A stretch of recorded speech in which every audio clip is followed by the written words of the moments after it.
Pemirsa, warganet prihatin dan mengimbau masyarakat untuk tetap menjaga kebersihan agar terhindar dari wabah hepatitis A. Kita lihat apa kata warganet, Widya. Dari siapa, Wid? Dari Setia Wardani. Untuk teman-teman jaga kesehatan ya, makan yang bergizi dan jaga kebersihan lingkungan. Itu juga tadi ditekankan oleh Pak Eko. Ya, yang satu ini dapat kabar bahwa virus hepatitis A sedang mewabah di Pacitan. Stay safe dan jaga kesehatan semuanya, dari @Firdaus Zumo.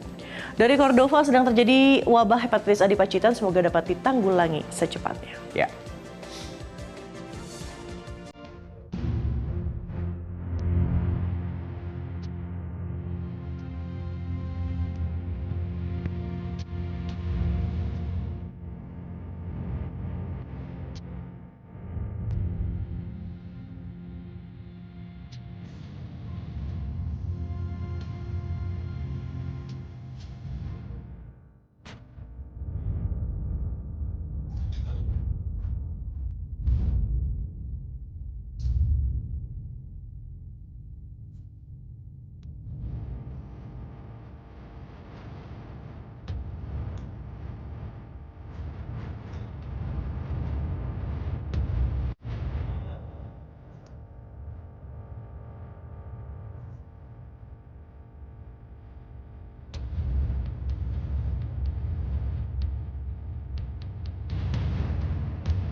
Ditemukan mungkin tadi hepatitis A, tapi juga sekarang sudah ada lagi hepatitis B. Hepatitis Apa B, ya? sebetulnya bedanya hepatitis A dan hepatitis B tadi? Nah, untuk menjawab pertanyaan Widya dan juga mungkin pertanyaan kita semua, kita akan berbincang dengan dokter spesialis penyakit dalam, Dr. Richard Suwandi. Dokter, silahkan bergabung bersama kami. Terima kasih sudah hadir di sini. Selamat siang, Dok. Selamat siang. Jadi dokter, pertama-tama nih, dokter melihat fenomena yang terjadi di Jawa Timur, sejumlah kabupaten. Dokter melihatnya ada apa di sana? Pertama memang yang terjadi di Kabupaten Pacitan ini kan memang hepatitis A ya. Jadi memang sebelumnya sudah dijelaskan memang hepatitis A, B, dan C itu berbeda, di mana hanya hepatitis A ini yang penularannya melalui makanan dan minuman. A saja? Betul, yang terkontaminasi oleh kuman hepatitis A. Kumannya dari mana? Bisa dari kumannya sendiri masuk ke air, bisa melalui, kebersihan yang kurang baik, mungkin tercampur oleh kotoran manusia. Iya, dimana pada kasus ini, apabila penggunaan airnya itu sumber airnya dipakai bersama-sama, itu penularannya akan banyak sekali, bisa menular cepat sekali. Nah, masa inkubasinya sendiri, hepatitis A ini kan 2-6 minggu. Dimana kalau kita rata-rata sekitar 4 minggu. Coba kalau kita tarik dari 4 minggu ke belakang ini ada event apa? Event Lebaran. Biasa pada saat Lebaran itu, mungkin di daerah-daerah setempat banyak yang mengadakan hajatan, di mana sistemnya makan massal, minum massal dari satu dapur yang sama. Sehingga apabila ada satu kontaminasi, penyebarannya akan cepat sekali ke tetangga-tetangga sekitar. Saya highlight hepatitis A ini penyebabnya bisa menular dari makanan dan minuman ya. Nah tadi perbedaannya juga hanya hepatitis A ya, yang ditularkan lewat makanan dan minuman. Perbedaan dengan hepatitis B yang juga ternyata sekarang sudah ada di daerah tetangga, gimana? Nah sebenarnya untuk hepatitis B dan C ini berbeda sekali dengan hepatitis A. Hepatitis B dan C sendiri penularannya lewat cairan tubuh dan darah. Hepatitis A juga bisa ditularkan lewat cairan tubuh dan darah. Ini cuman lebih jarang. Dan kemudian dari ketiga jenis hepatitis ini, hanya hepatitis A saja yang gejalanya itu mencolok sekali. Setelah melalui masa inkubasi, di mana pasien tidak ada keluhan, melalui masa inkubasi lewat, dia akan langsung timbul gejala panas badan, 4 minggu tadi kemudian kuning, mual muntah dan sebagainya. Hepatitis B ini kadang-kadang sebagian besar malah tidak menimbulkan gejala. Pasiennya tidak sadar kalau dia terjangkit. Gitu. Jadi mungkin kalau saya lihat di kasus-kasus yang di bagian ini mungkin karena di tetangganya sudah banyak yang terkena hepatitis A, pada saat screening, secara tidak sengaja ternyata hepatitis B-nya positif. Oh, jadi ternyata akhirnya dia terpicu untuk memeriksakan diri dan akhirnya malah ditemukan hepatitis B. Bisa dikatakan juga hepatitis B lebih berbahaya ya, Dok ya? Bisa dikatakan seperti itu tidak, Dok? Untuk jangka panjang jauh lebih berbahaya hepatitis B dan C. Karena hepatitis B ini seperti yang saya bilang, gejalanya tidak berlangsung, tidak terlalu kelihatan, kadang biasa dari masa inkubasi itu tidak terlalu nyata. Biasa pasiennya hanya merasa panas sedikit, pegal-pegal, mual-mual sedikit, tapi diindahkan saja. Nah, pada proses penyakitnya tetap berjalan. Sehingga nanti gejala ini baru timbul ketika sudah stadium akhir, baik B ataupun C, di mana sudah terjadi kerusakan hati yang berat, pasiennya baru timbul kuning, bisa perutnya bengkak atau terisi cairan, atau ada tanda-tanda kegagalan fungsi hati lainnya.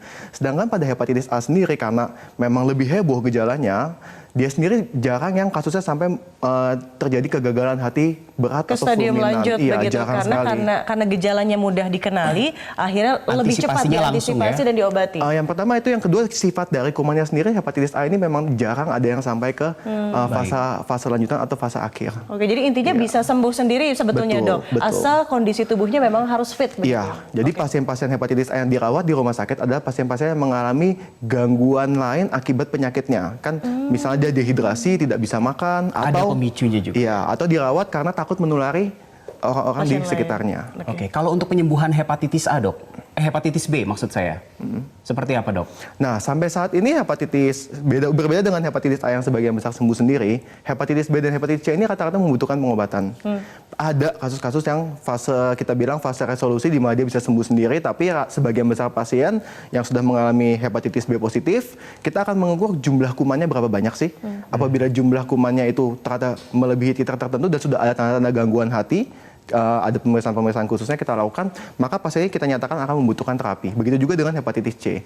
Berapa lama terapinya itu tergantung dari pasiennya punya penyakit lain atau tidak, usia pasiennya berapa, dan jenis kumannya sendiri. Dan tingkat keparahan ya mungkin ya sudah Betul sejauh sekali. apa. Nah tapi kalau kembali lagi nih kan ini sudah menyebar tadi. Dede begitu menyebut angka 900 sudah begitu masif. Nah sekarang apa yang harus dilakukan warga untuk menyetop kunci atau rantai hepatitis A ini di sana? Ya ini sebenarnya bagus, soalnya hanya ada dua cara yang bisa dilakukan. Yang pertama, untuk pasien yang sudah sakit, ada dua, kita akan nilai, berobat ke fasilitas kesehatan, nanti dokter akan evaluasi apabila penyakitnya berat harus dirawat untuk diperbaiki keadaannya. Apabila tidak perlu perawatan, harus dilakukan perawatan isolasi di rumah. Ini harus diedukasi ke keluarganya, di mana dia dirawat di kamarnya sendiri, alat makannya dipisah, diusahakan WC-nya juga terpisah, agar tidak menulari keluarga-keluarganya. Sampai toilet pun harus terpisah ya, dok, sebaiknya karena seperti isolasi. itu. Betul, karena memang dia bisa melakukan penularannya sampai 2-3 bulan setelah sakit. Oh, gimana? Relatif untuk 2-3 bulan setelah sakit, itu justru harus dijaga. Masih bisa menulari. 2-3 bulan, Dede. Oke, cukup. Nah, kemudian untuk yang belum sakit, tadi ini seperti sudah dikatakan oleh Pak Eko ya, yang paling pertama, pencegahan paling gampang, kuman hepatitis A ini tidak tahan panas, tidak tahan klorin, tidak tahan iodin. Untuk panas adalah kita hanya perlu merebus air yang akan dikonsumsi. Untuk klorinasi air itu, untuk sumber-sumber air harus sebaiknya diberikan klorin apabila sudah ada kasus seperti ini. Dan kemudian iodin itu adalah bahan pada sabun cuci tangan.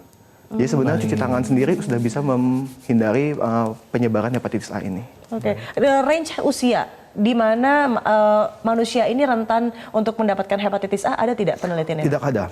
Dari usia 1 tahun, di bawah 1 tahun, bahkan sampai usia tua pun semua bisa terkena. Namun yang memberikan gejala memang berbeda. Pada usia di bawah 2 tahun, 90% infeksi hepatitis ini tidak ada gejalanya. Tapi pada usia muda, dewasa muda sampai usia tua, itu biasa 80% kasus menimbulkan gejala, di mana 70%-nya akan menjadi gambaran kuning. Jadi suka lebih akrab oleh masyarakat Indonesia sebetulnya penyakit kuning. Penyakit kuning ya. Dok, tadi kan solusinya lebih kepada ke tingkat rumah, keluarga. Tapi ini kan kejadiannya massal. Pemerintah harus berbuat apa? Rekomendasinya seperti apa untuk pemerintah dan dinas kesehatan misalnya? Tadi sebenarnya yang sudah dilakukan itu sudah benar. Yang pertama, mengontrol.